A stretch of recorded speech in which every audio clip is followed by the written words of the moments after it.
RockinRobin, and you are on RockinRobin's Garage Sale Finds. Welcome. Well, today we are going to talk about 10 tips for you that if you're a beginner, these are mistakes not to make. These are the most common mistakes that beginners make. We want to prevent you from making them. Now, if this is your first time here, we sell on eBay, we sell on Poshmark, we sell on Mercari, we sell on Facebook Marketplace, and we sell at the flea market. If you'd like to talk about one in particular, leave me a comment, let me know. Maybe I can do a video on that and we can get some information. So today we're going to talk about the 10 or 12 I think, best mistakes not to make, most common. You stay with us, I'll be right back.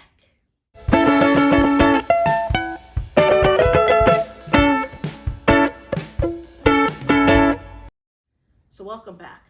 Time to talk about the most common mistakes that beginners of selling on eBay or selling on Poshmark, wherever you sell, what they make. And the first mistake is they haven't tried it. You have to, number one, try it first. Do it part-time first before you begin doing it full-time. Make sure it's something that you like. Very often people are saying, I'm just going to give up my job and do eBay. Well, I did that too. And it was so-so. There was a lot I had to learn. But before I did that, I did do it part-time. At least I knew what to do. So make sure you do it part-time and don't make the mistake of just diving head in when you don't know what you're doing. So that is number one. Now, number two is, maybe these are not in exact order, but number two is free shipping. I will see so many times people offer free shipping, and that's okay. But you have to make sure you put the shipping cost in the cost of what you're charging. I once bought a picture for $22. I believe it was this beautiful artwork right here. It was either this one or another one, but it was something similar to that. And you know what? It cost $20 to ship. They lost money on this deal. So until you know how much shipping you should charge, if you're going to charge free shipping, don't charge free shipping. Charge a rate. Now, eBay has a new thing where it's a certain amount from here to here, from 1 pound to 70 pounds or something that costs so much. That's fine. Put in the weight. Know that you're going to not lose money. That is my number two tip, because so many people lose money and they go, what did I just do? I just wanted to sell it for $20. I didn't mean free shipping. I have to pay for shipping. They thought eBay was going to pay for shipping. That's not the way it is. Don't charge free shipping till you have it in the cost and you're used to what costs are. Now, costs can be changing all the time. The post office, FedEx, UPS, depends how you ship it, and they're always changing. It's in constant flux. So if you put the weight, the measurements the best you can, you'll be okay. So that was tip number two. So tip number three is storage. Do you have somewhere to store these items? Are you going to store them in your garage? Are you going to store them in your basement, your attic, or do you have to rent space? Now, you may think, oh, I'm just buying a few things. It won't be much. Well, you know, it starts getting piled, and next thing you know, you have no more room in your house. So if you're going to do it in your house and you have a small space, you might want to think about renting a storage unit. You got to plan where you're going to put everything. I know that I have had issues where my house starts to look like a storage unit. So I've had to rent storage units. When I had a basement, it was a lot easier. So be sure you know where you're going to store before you begin selling full time on eBay. That is tip number three. Okay, so number four is don't go out there and spend a ton of equipment. A lot of people will say, I need lights, I need a back stand, I need this, I need a new camera. Use your cell phone. I still use my cell phone a lot to take pictures. Sometimes certain things I'll need a more expensive camera, but I've been doing this years, and cell phones are fine. Don't go buying a whole bunch of equipment when you don't have a whole lot of money. Spend that money on inventory. Don't spend it on buying camera and unnecessary equipment that you're not going to need. A lot of newcomers think, I gotta have this and I gotta have that. You don't.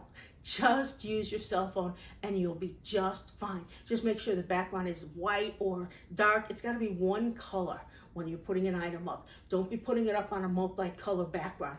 One color is perfect, and it'll be just fine with a cell phone.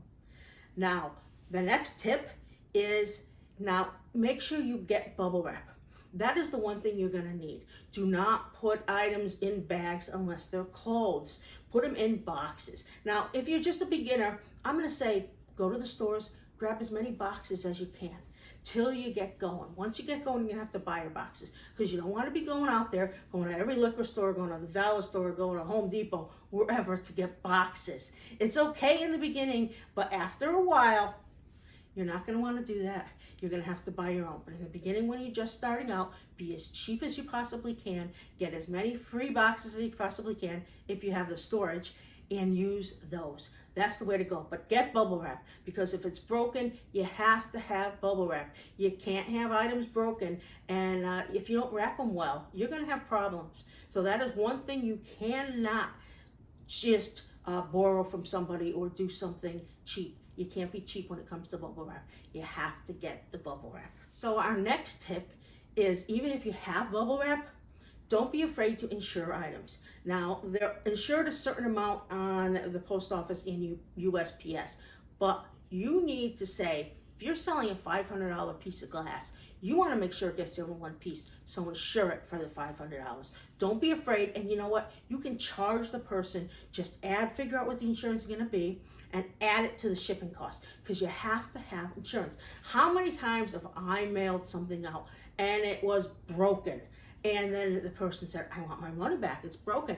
And sometimes the post office would cover it, sometimes they didn't. Now, if it's over $150, I believe, I always make them pay for insurance. And the few times I paid for it myself, just to be on the safe side. If they don't want insurance and you didn't charge enough, still, you have to charge enough, or you have to buy it yourself, because you cannot not have insurance.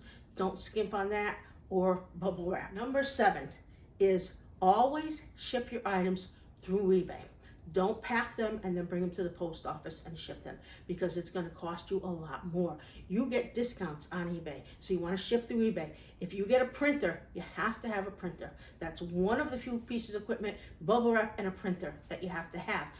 The printer, get a cheap printer. You don't have to get an expensive printer, but without the printer, you're going to lose more money than you can imagine. When you have the printer, you're actually saving money, because every time you sell on eBay, the eBay gets the discount, and you're saving at least $1. Maybe sometimes if you're shipping, I've saved up to $75, where some items I had, and it came to like $150. I did it through eBay and it was $75, and they saved me 50%. That's a huge difference. It's worth getting the printer, investing in a printer. It's going to save you money in the long run. And hey, we're here on eBay to make money. We're not here to lose money. We're not here to make other people happy. We're here to make money. So invest in a printer. If you don't know how to set it up, find a friend who does, because this is going to save you money. You've got to get paper and then connect it to the eBay account, and you'll be just fine. It will work out great. And depending on how much you sell, in a couple months, you'll save the money that you bought for that printer, and then you'll always be getting more and more discounts, more money with the printer, and it's worth it. It's almost a money saver right there. Number 8 is to describe items well.